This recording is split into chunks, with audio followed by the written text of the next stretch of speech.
Right, back again. So part 2 of the nitrogen cycle. We left off, we've looked at nitrogen fixation and nitrification, the two processes. Nitrogen fixing bacteria do nitrogen fixation, nitrifying bacteria do nitrification. And that makes nitrates available to plants in the soil. Now plants actively transport those nitrates into their roots and then assimilate them into the nitrogen containing molecules in those plants. So we've got a process here, so nitrogen containing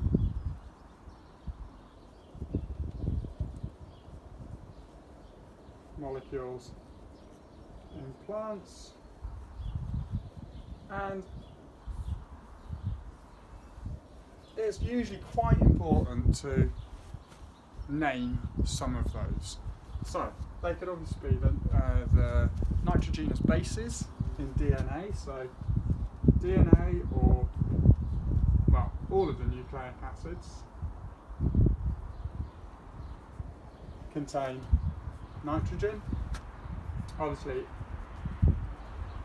amino acids, what else have we got? That go on to make proteins, all contain nitrogen. Now I'll talk a little bit more about the synoptic parts and how this actually takes place. But if you remember back to photosynthesis and the Calvin cycle, remember that one of the important products of the Calvin cycle is that spare triose phosphate.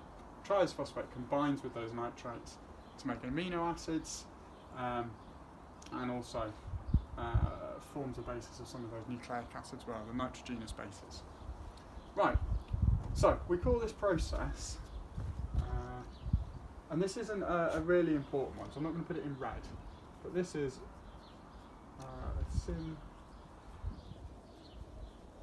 assimilation. So assimilation just means nitrates combined with those products from the Calvin cycle to produce nitrogen-containing molecules in plants. Now, those nitrogen-containing molecules in plants may then be consumed by animals, and they become the nitrogen-containing molecules in animals.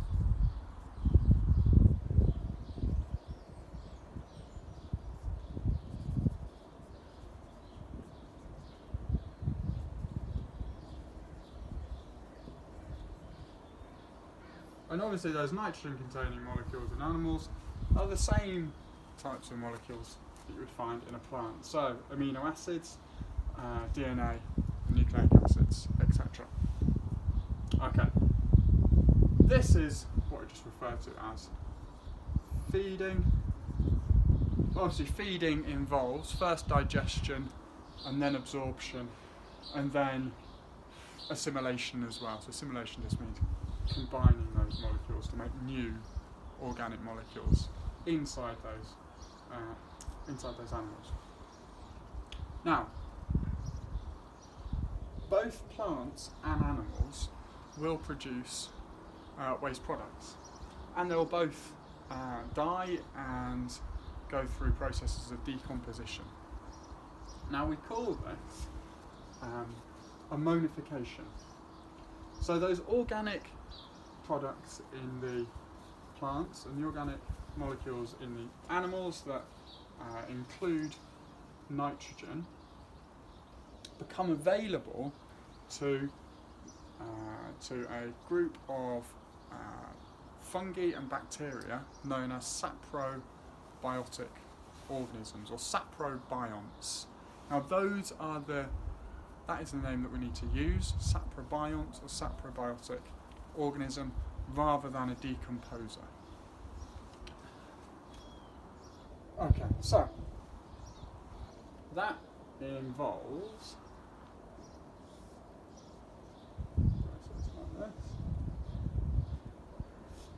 where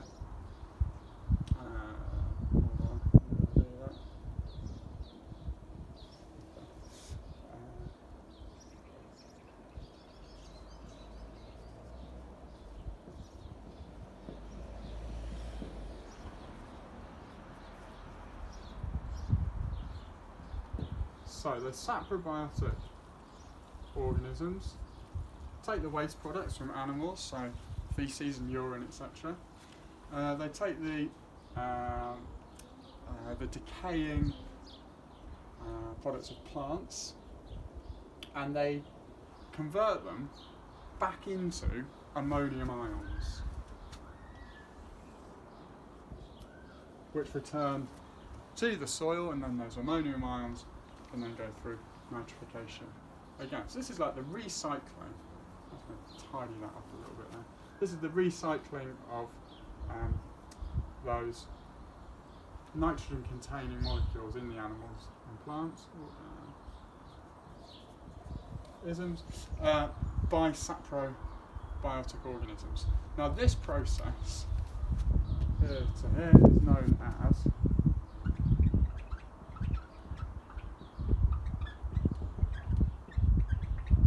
ammonification.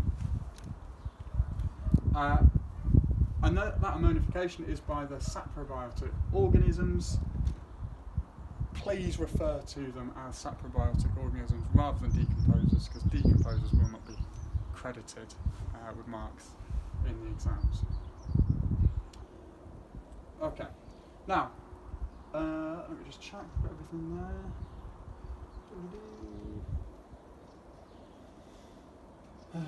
Yeah, I think so. Right, the last process, and really this is one that we want to avoid, particularly if you're a farmer. If you put yourself in the, I was going to say shoes, but maybe the Wellington boots of a farmer, we want to make lots of nitrates available to those crops that you're trying to grow. So we want to encourage all the conditions necessary for those crops, and we want to prevent this next stage. The next stage I'm going to talk about anyway. I'm going to draw a massive arrow here. So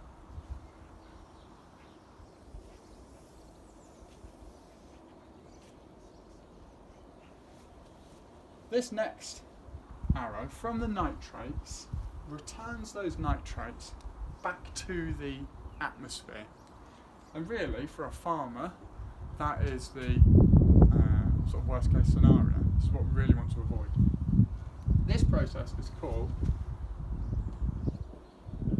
Denitrification. Denitrification takes nitrates from the soil, converts it back into atmospheric nitrogen, back in the atmosphere. And obviously that atmospheric nitrogen is unavailable to plants. Okay, denitrification is carried out by a group of bacteria known as Pseudomonas.